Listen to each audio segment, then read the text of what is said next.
Le cerveau aime se raconter des histoires et il y en a une qui aime les histoires qui viennent du cerveau des autres et qui aime parler des personnages qui les peuplent. C'est Juliette Arnaud et son célèbre jingle. Tu nous fais chier à lire, toi. C'est pas marqué dans les livres. C'est que nous fais chier à lire tout le temps. Plus important à vivre. Regarde Juliette Arnaud. En avant les histoires. Les gens...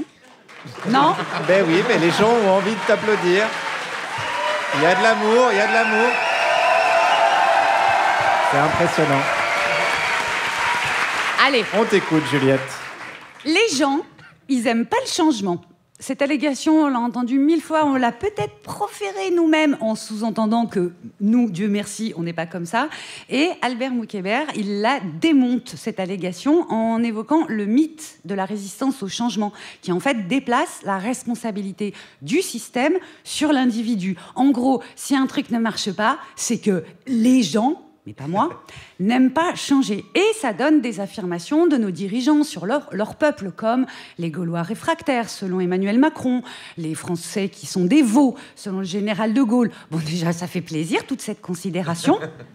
Et puis, en fait, il y a un autre endroit où moi, ça m'embête très fort, cette carambouille, c'est que j'ai une grosse affection pour ceux qui ne changent pas. Bon, déjà, jurisprudence, Céline Dion, Jean-Jacques Goldman.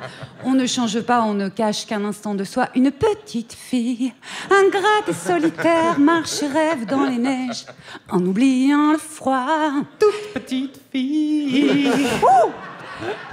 En fait, j'ai une tendresse particulière pour les irréductibles à cause du dictionnaire. Parce que les dictionnaires, il dit que les irréductibles, c'est ceux qu'on ne peut pas entamer, c'est ceux qu'on ne peut pas réduire. Notion qui peut amener des personnages au meilleur comme au pire. Alors accrochez vos ceintures, on arrive au royaume de l'ambivalence, au royaume de « il va falloir vous faire votre propre opinion ».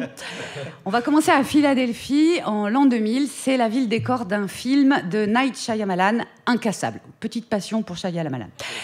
Incassable, c'est l'histoire d'un mec ordinaire qui sort indemne d'un accident ferroviaire abominable, tout le monde est mort. En gros, tout le monde est mort, il y a une centaine de morts. Et lui, il a rien. Pas une fracture, pas une égratignure, que dalle. Et le mec, Bruce Willis, le mec va découvrir à cette occasion qu'il est incassable, littéralement. Et là où c'est tordu, c'est que s'il l'a ignoré jusque-là, c'est parce qu'il s'était lui-même réduit. Et pourquoi il s'était réduit ? Par amour. Parce que être un homme d'acier, être un man of steel, Superman donc, c'est vivre dans la violence de fait. Bah oui, il va falloir faire la bagarre avec les super méchants. Et la femme qu'il aime, elle lui avait dit dès le départ que la violence, elle en voulait pas. Ça, c'est compréhensible, non ? Bref, le type va cesser de se réduire, il va accepter son irréductibilité, mais dans le dos de sa femme, histoire de pas la perdre. Le beurre, l'argent du beurre, le cul de la crémière. Bref, il va nous faire le bien comme justicier, mais le mal comme traître à sa femme.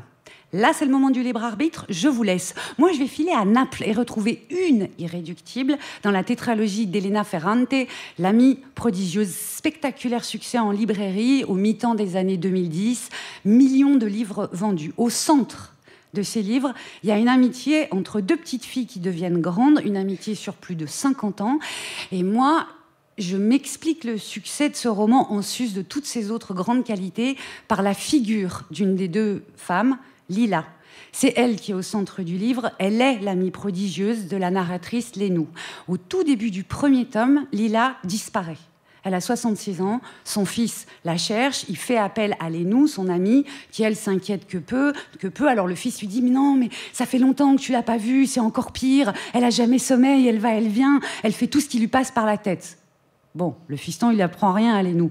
Dès le départ, quand elles ne sont encore que deux gamines issues de familles pauvres, dans un quartier miséreux à Naples, où personne ne parle italien, ils ne parlent que napolitain, parce que l'italien, c'est la langue des riches, c'est la langue des livres. Quand Lila était une toute petite fille, ingrate et solitaire, Toute petite fille. Lila se caractérisait déjà par une détermination absolue. Et le prodige, il est là, son irréductibilité, qui en fait un personnage tantôt modèle, tantôt repoussoir inquiétant. Et cette ambivalence irréductible a capturé des millions de lectrices. Et on s'est toutes posé ces questions. Qu'est-ce qui arrive à une femme que rien ni personne ne peut réduire ? Et avec la question qui va avec, est-ce que nous, on aurait la force de Lila ? Est-ce qu'on la désirait seulement, cette force ? Cette intransigeance et tout ce qu'elle induit de non paisible, de non cool, de non facile. Quoi qu'il, c'était ça qu'on cherchait, nous autres, par millions. Et à défaut d'avoir trouvé les réponses, on a fourmillé de questions. et on a changé. Et ça aussi, n'hésitez pas à l'écrire sur ma pierre tombale.